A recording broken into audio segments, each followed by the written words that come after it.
సత్య స్వరూపై ఆత్మను మీకు అనుగ్రహించును. సత్య స్వరూపై ఆయన మనం సకల సత్యములో మనల్ని నడిపించే మన ప్రభు.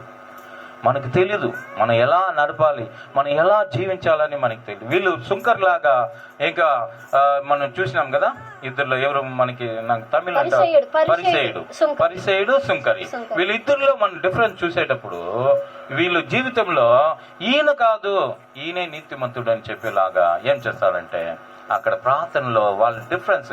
నేను వారంలో 2 రోజులు ఉపవాసం ఉంటున్నాను, వీనికంటే నేను ఎక్కువ దశమ భాగాన్ని నేను ఇస్తున్నాను, కానుకలు ఇస్తున్నానని తన గురించే తను పొగుడుకుంటున్నారు. ఎవరైనా తన గురించి పొగుడుకోవచ్చా?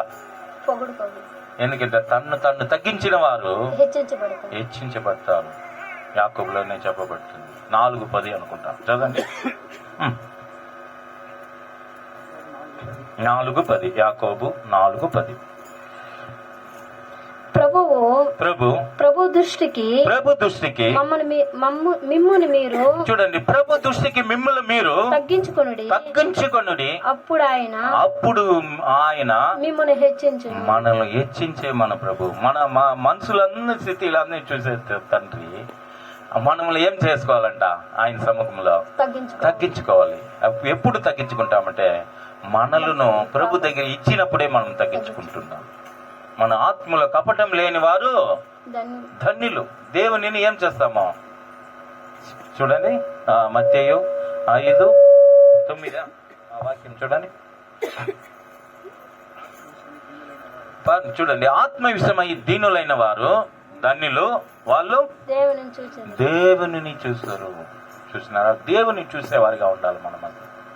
ఈ లోకాన్ని చూసి మనము ఎప్పుడు కానీ మనం వెళ్ళేటప్పుడు ప్రభు మనతో ఉండు. లోకం స్నేహం దేవునికి వైర్యం, உலக ஸ்நேகம் தேவனுக்கு பகையா இருக்கிறது. அது நாம புரிஞ்சு கொள்ள வேண்டியதா இருக்கிறது. ஏன் அப்படின்னா இந்த உலகத்தில் இருக்கிறது எல்லாவற்றையும் பிதாவினால என்ன வச்சான் உண்டாகப்படலைன்னு சொல்லுங்க. அது வைராகியமும் அதே நேரத்துல இன்னும் சொல்ல போகும்போது அநேக காரியங்கள் குறித்து இந்த உலகத்துல எதையுமே நீங்க அது அன்பு கூறாதீங்க, அதுல நீங்க நேசிக்காதுங்கன்னு சொல்லி நமக்கு தேவன் சொல்ற. அப்போ ఉలగத்துல కేరం நம்ம లోకంలోనే ఉన్నాము కదండి, లోకంలో ఉన్నాము. కానీ తామర పువ్వు ఏడు ఉందండి, అందరికి తెలిసిన విషయమే. తామర పువ్వు నీళ్ళ చెరువులో ఉంటుంది, కానీ దాని యొక్క స్వభావం చూస్తే ఒక బొట్టు నీళ్ళు కూడా దానిపైన ఏమవదు, ఇంకదు. ఎందువల్ల? దాన్ని కాపాడుకుంటుంది. అది ఒక బొట్టు నీళ్లు కూడా దానిపైన పట్టుకుంది. బురద నీళ్ళలోనే ఉంటుంది, కానీ దానిపైన ఏమవదు, ఆ బురద ఉండదు, పడదు, అంటుకోదు. అలాగా మనం కూడా ఎలా ఉండాలంటే ప్రభులో ఎదిగేటప్పుడు, ప్రభులో ఉండేటప్పుడు ఈ లోకంలోనే ఉండాలి. కానీ మన లోకంలో దేవుడు ఎందుకు మనకి వెలుగై ఉన్నారు మీరందరూ? ఎందుకంటే ఆయన మార్గాన్ని మనము ఆయన మార్గాన్ని చెప్పే బిడ్డలుగా మనం ఉన్నాం. ఆయన యొక్క సువార్తను చెప్పే బిడ్డలుగా ఉన్నాం. మనకి ఏమి ఉన్నా ఏమి లేకపోయినా ప్రభులో మనం సంతోషించాలి. ఏమి అయినా కూడా మనం వేడుకున్నప్పుడు ప్రభు మనకు దయచేసే ప్రభుగా ఉంది. నేను ప్రార్థన యేసుక్రీస్తు ఒక మాట చెప్పాడు 11 యోవాను సువార్తలో 11వ అధ్యాయంలో. లాజరు దగ్గర చనిపోతే నేను ఇప్పుడు దేవుణ్ణి ప్రార్థన చేసేటప్పుడు దేవుడు ఏం చేస్తాడో నా మనవిని వింటాడని అక్కడ వాక్యంలో చెప్పబడింది. నా మనవిని ఆలకించు. అలాగా మీరు వేడుకుంటే దేవుడు ఆలకిస్తున్నాడా? నీ వేడుకుంటుంటే ఆలకించున్నాను. నిన్న లేక మొన్న ఒక రోజు నేను ఒక గొప్పగా నేను చెప్పలే, ఆడ సుంకర్లాగా లేకపోతే ఏంది పరిసయ్యలాగా నేను చెప్పలేదు. కానీ నేను తగ్గించుకొని ప్రభులు చెప్తున్నాను. ఎందుకంటే ప్రభువే గొప్ప దేవుడు, ఆయన లోక రక్షకుడు, మనం అందరినీ రక్షించే మన ప్రభు. అందుగా అలాగే ఎలా అంటే ఒకరు ఎక్కువ నాకు కష్టం అయ్యా, ఆయన నేను ఫోన్ చేస్తాను, ఒక నెల కాదు 2 నెలలు కాదు, ఫోనే తీయడం లేదయ్యా, నాకు డబ్బు ఇవ్వాలి, మా బిడ్డకు నేను పెళ్లి చేయాలయ్యా అని ప్రార్థన. మీరు ఎలాగైనా మీరు వచ్చి ప్రార్థన చేయాలని చెప్పినాను. అప్పుడు నేను చెప్పినాను, అమ్మా మీరు ప్రార్థన చేస్తే కూడా ప్రభు వింటాడమ్మా అని చెప్పినాను. కాదయ్యా మీరు రావాలయ్యా, మీరు వచ్చి మాకు ప్రార్థన చేయాలని. ఇది గొప్పగా ఉంది నాకు, కానీ నేను అక్కడ కానీ ఏం చేయలేదు, ప్రభుదా చేశాడు. అర్థమవుతా మీకు అందరికి? ప్రభు మన ప్రార్థన అదే ప్రభు చెప్తాడు, ఆలకిచ్చే ప్రభు అయింది. నేను ఎప్పుడు వేడుకుంటే ప్రభు నాకు ఆయన, అందుకే 34 కీర్తనలో చెప్తుంది, ఏం చెప్తానంటే నా ప్రార్థనలు అన్నీ కూడా దేవుడు ఏం చేస్తాడంటే ఆలకించేవాడుగా ఉన్నాడు. 34:16 చూడండి. కీర్తనలు 34:16. నన్ను ప్రేమించేవారా చూడండి. తమిళ్ అంటే నాకు వచ్చేసి దుష్క్రియలు చేయవారి జ్ఞాపకమును భూమి మీద నుండి కొట్టివేయుటకై యెహోవా సన్నిధి వారికి 17 నీతిమంతులు మొరపెట్టగా యెహోవా ఆలకించును. చూడండి, మనమందరూ ఆయన రక్తము ద్వారా కడగబడినాము. ఆయన నా ప్రార్థన వింటున్నాడు. మనము ప్రార్థన చేసేటప్పుడు, నీతిమంతులుగా మనం ప్రార్థన చేసేటప్పుడు నా మొరను ఆయన ఏం చేస్తాడంట? ఆలకిస్తాడు. ఇలాంటి నమ్మకంతో మనం ప్రార్థన చేయాలి. ఎటువంటి పరిస్థితులైనా కూడా నేను ఇలాగ ప్రార్థన చేశాను. ప్రార్థన నేర్పించిన మన ప్రభు ప్రార్థన నేర్పించినాడు. మీరు ఎలా ప్రార్థన చేయాలంటే మనలో మనం తగ్గించుకొని దేవుని దగ్గర మనం అడిగేటప్పుడు, అలాగ నేను ప్రార్థన చేసేటప్పుడు నేను ప్రార్థన చేసి వచ్చేసాను, ఒక 5 నిమిషాల లోపల వెంటనే ఆమె ఫోన్ చేస్తా ఉంది. నాకు ఫోన్ చేసి, అయ్యా ఎన్ని రోజులు నాకు ఫోన్ కూడా లిఫ్ట్ చేయలేదు ఆయన, నా బాధలు ఏమి వినలేదు. ఆయన ఫోన్ ఎత్తి నాకు వెంటనే నాకు ఇప్పుడు మీకు కావాల్సిన డబ్బులే కదా నేను ఇచ్చేస్తానని చెప్పినానంట. 50,000, 1 కాదు 2 కాదు. చూసినారా ప్రభు ఎలాంటి ప్రార్థన అంగీకరించాడు. ఇది నిజమైన, మీకు కావాలంటే నా ఫోన్ నంబర్లో ఫోన్ కూడా ఉంది, మీరు అడిగి కూడా తెలుసుకోండి. ఎలాగా దేవుడు ప్రార్థన విన్నాడు, అద్భుతాలు ఎలా చేయగలుగుతాడు. మనమందరూ సాధారణమైన మనుషులు అనుకుంటున్నాము, కాదు. మన గొప్ప, మన తండ్రి అడగక మునిపే మన అక్కరలను తీర్చేవాడు. చూసినారా, మన అడగక ముందు ఏమి కావాలో మనకి ఆయనకి ఏం తెలుసా ఉంది. మనకు అక్కర్లో మనకి ఏమి కావాలి, అదేలాగా నాకు అది కావాలి ఇది కావాలి మనం అనుకుంటాము, మనం వింటాము. కానీ ఏది కావాలో మన బిడ్డలకు కూడా మనం అనుకుంటాము కదండి. చిన్న పిల్లలకి ఏమి కావాలో, వాళ్ళకి ఏమి కొనుగ పెట్టాలి, వాళ్ళు ఏది తినాలి, ఏది పెట్టాలి అనేది మనకు తెలుస్తుంది. మన తండ్రిగా మన తల్లిగా ఏం చేస్తాము, వాళ్ళకి కొని పెడతాము. వాళ్ళు బాగా అల్లరి చేసే వాళ్ళకి ఏం చేస్తాము, ఏదో ఒకటి తీసి పెట్టేవాళ్ళని పెట్టేస్తాం. కానీ వాడు ఏం చేస్తాడు, అల్లరి చేసేది నిలిపేస్తాడు, కానీ గలీజ్ చేస్తాడే. చేస్తారా లేదండి? గుడ్లు పూసుకుంటాడు. వాడు కొనుక్కునేదానికి వాడు తినేదానికి తెలియదు, కానీ అప్పటికి ఏం ఆరోగ్యకూడదు. వాడు దానికి ఏం చేసేవాళ్ళు, వాడు నోరు ముచ్చేవాళ్ళంటే ఏం చేసేవాళ్ళే, కొని పెట్టాలి. ఐస్ క్రీమ్ ఏదో ఒకటి కొని పెట్టేస్తాం. వాడు ఏం చేసుకుంటాడు, మొత్తం పైన పోసుకుంటా కింద. ఏం అప్పుడు మనం పోయి అడుగుతాము, ఏమరా తినేదానికి తెలియదండి. వాడు తెలియదండి. చిన్న బిడ్డలకి ఏమండి తెలుస్తుందా? అలాగ మనం కూడా ప్రార్థన చేస్తామే. అలా ప్రార్థన చేస్తే తప్పు కదండి. పరలోక తండ్రికి మనకి ఏం కావాలి, అయ్యా మీ చిత్తము ద్వారా నాకు ఇవ్వయ్యా, మీ చిత్తంలోనే అడుగుతానయ్యా. ఇలాంటి ప్రార్థన చేసేటప్పుడు మనము ఆయన దూరన మనము పొందుకోవచ్చు.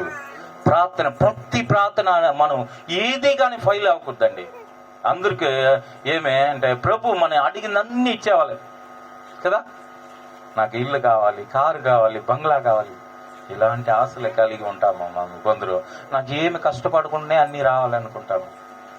నేను ఉండేటప్పుడు మీకు చెప్తాను, నా జీవితంలో కష్టపడకుండా ఏమైనా రావాలంటే వస్తుందండి? రాదు. మనకి అందరికి తెలుసు.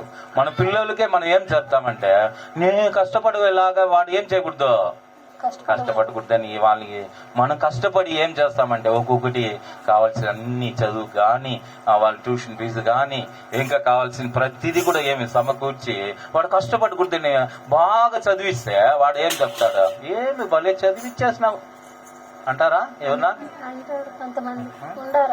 అట్లా చెప్తే ఎలా అండి? మన తండ్రి ఎంత కష్టపడి వానికి ఉద్యోగం రావాలని ఎన్ని కాళ్ళు పట్టి ఉంటాడో, ప్రభు దగ్గర ప్రార్థన చేసి ఉంటాడో, పాస్టర్ దగ్గర పోయేసి, పాస్టర్ గారు మాకు కొడుకు ఏం చేయండి, ప్రార్థన చేయండి, ఇలాంటి విన్నపలన్నీ చేసి వాడు ఒక ఎదిగిన స్థితికి వచ్చేటప్పుడు వాడు అడిగే ఒకే ఒక మాట ఆ తండ్రికి ఏమవుతుంది, హృదయాన్ని నొచ్చుకుంటాడు కదండి. అలాంటి ప్రార్థన మనం కూడా చేయకూడదు. అలాంటి మనుషులుగా మనం ఉండకూడదు. ఎందుకు ఉండకూడదు అంటే మనము మన కష్టం ఏమనేది మనకు తెలుసు. అలాంటి మన పిల్లోళ్ళు బాగుండాలని మనం ఎలా చేస్తామో పరలోక తండ్రి కూడా అలా అంటే మనము కష్టపడకూడదు, ఎవరు కష్టపడకూడదు అనేది ఆయన ఒక ఆశ. ఆయన దగ్గర వచ్చేవారికి ప్రతిదీ కూడా. అందుకే యాకోబు 1:17 చదవండి, చూడండి ఆయన ఇచ్చే ఆశీర్వాదం ఎలాంటిది అనేది మనం చూడవచ్చు. చదవండి.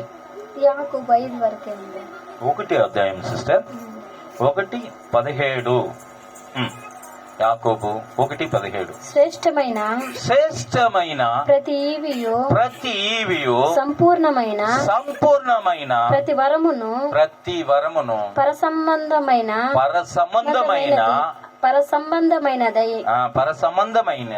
జ్యోతిర్మయుడైన తండ్రి యొద్ద నుండి వచ్చుచున్నది. ఆయన యందు ఏ సంచలనత్వమైనను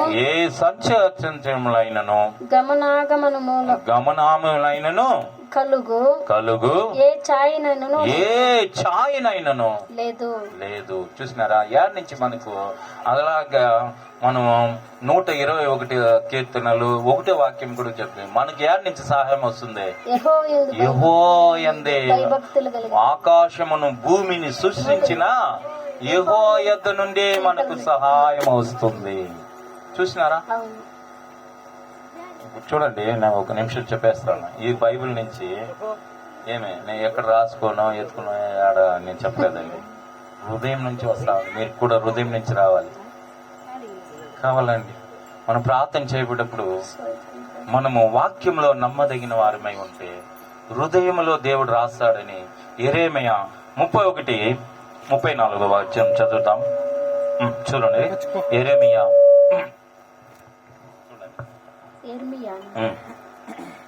31వ అధ్యాయము 34వ వచనం. ఏమి హృదయం ఇస్తాడనేది అక్కడ వాక్యంలో మనకి చెప్పబడుతుంది. చదువుదాం. 34.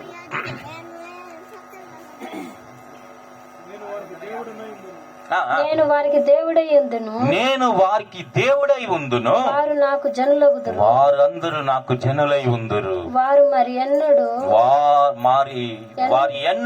యెహోవాను గురించి బోధనొందము అని తమ పొరుగు వారిని కూడా గాని తమ సహోదరులు గాని ఉపదేశం చేయరంట. ఏం చేయరు? ఉపదేశం. ఇక్కడ వచ్చి మీకు ఉపదేశం చేస్తాను ఇప్పుడు, కానీ ఒక రోజు వస్తుందంట. ఏం చెప్తా ఉండడా? ఒకరికి ఉపదేశం చెప్పలే, వాళ్ళకే తెలుసుకుంటారంట. అలాంటి మనుషులుగా మనం ఉండాలి కదా. ఇప్పుడు నాకు ఎవరినా ఉపదేశం చేస్తారా? నేను ఏడో పుట్టినాను, ఏడో పెరిగినాను, ఎలా ఉన్నానో మీకు అందరికి ఎవరికి నన్ను గురించి తెలుసా? అందరికీ ఏమన్నా తెలుసా? ఎవరికి తెలియదు, కానీ ప్రభుకి తెలుసు నా జీవితం ఎలా ఉండాలని. అలాంటి మీ జీవితంలో ఆయన సముఖంలో మనం అప్పగించినప్పుడు మీరు కూడా నాలాగా కాదు, నాకంటే ఎక్కువగా మీరు దేవునిలో వాడబడాలని దేవుడు ప్రేమిస్తున్నారు మిమ్మల్ని అందరినీ. హల్లెలూయా, హల్లెలూయా. నమ్ముతారా ఈరోజు?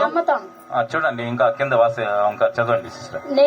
నేను వారి దోషములను క్షమించి మన దోషములు అందరినీ. మీరు అనుకుంటారా ఎవరు నన్ను క్షమించలేదని? అనుకోవద్దండి.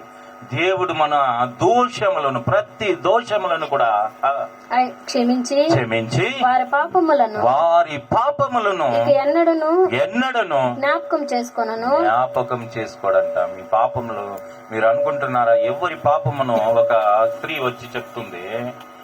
ఇంతవరకు నీకు ఎన్ని మంది పురుషులు తెలుసా? అది ఎన్ని మంది ఆయనకు? యోవాన్ ఎన్ని మంది? 5 మంది. ఇప్పుడు ఉండేవాడు మీ వాడు కాదు, కానీ యోవాన్లో సువార్తలో 4వ అధ్యాయంలో చెప్పబడుతుంది. ఇప్పుడు ఉండేవాడు కూడా నీకు పురుషుడు, భక్తుడు కాదు, కానీ ఒక ప్రవక్త వచ్చి నాకు ఇలా అని చెప్తున్నాడు. మన జీవితంలో ప్రతి ఒక్కరు కూడా ఆయన వాక్యములో మనం ఎదగాలి. ఆయన మనకు బోధించి, అందుకే పరిశుద్ధ ఆత్మ దేవుడు మీ మధ్యలో వచ్చి మిమ్మల్ని ఏం చేస్తాడంట? సకల సత్యముతో మిమ్మల్ని నడిపిస్తాడు. ఆయన నడిపిస్తే మనము చివరి వరకు మనం అనుకుంటాము మన చెయ్యి ప్రభుని మనం పట్టుకుంటే, మనం చిన్న పిల్లలు చెయ్యి పట్టుకుంటారు కదండి, వాళ్ళు ఎంతసేపు పెట్టుకుంటారు? వాళ్ళు పట్టుకుంటారు అనుకోండి, ఈ సత్యం మనం కొంచెం ఆలోచించేయాలి.